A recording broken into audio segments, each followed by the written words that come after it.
Good evening. আজকে মঙ্গলবার।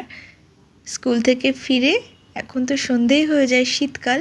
তো আমি তাড়াতাড়ি করে ফ্রেশ হয়ে নিয়ে আগে পুজোটা দিয়ে নিই। তারপরে দেখো, আমরা তো ঘুরতে গিয়েছিলাম অরুণাচল প্রদেশে, তো তাই জন্য এত জামা কাপড় কাচতে হচ্ছে, শীতের পোশাকও নেওয়া হয়েছে। তো এখন সেগুলো কেচে দিয়েছিলাম।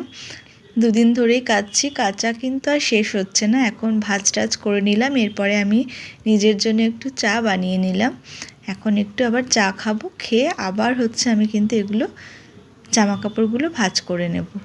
আর শীতকালে দুধ চা খেতে ভালো লাগে, কিন্তু যেহেতু ঘুরে এসেছি এখন একটু রচাই খাচ্ছি, আর এই বিস্কুটগুলো দিয়ে খেতে কিন্তু আমার খুব ভালো লাগে। তো এখন ছেলেও চলে এসেছে খেলা থেকে, মাঠ থেকে খেলতে গেছিলো। দেখো কত জামা কাপড় ভাঁজ করা হয়েছে। এখন কিন্তু আরও টুকিটাকি কাজকর্ম রয়েছে, এখনও আরও মেশিন চালাতে হবে।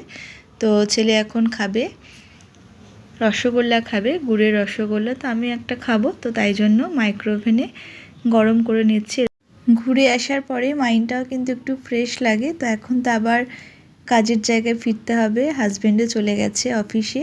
তো এই কটা দিন কিন্তু আমরা খুব ভালোভাবেই ঘুরেছি, কীভাবে যে দিনগুলো কেটে গেল বাড়ি এসে সেটা বুঝতে পারছি। তো এখন ভিডিওটা এই পর্যন্তই। তোমরা সবাই ভালো থেকো, সুস্থ থেকো, টাটা।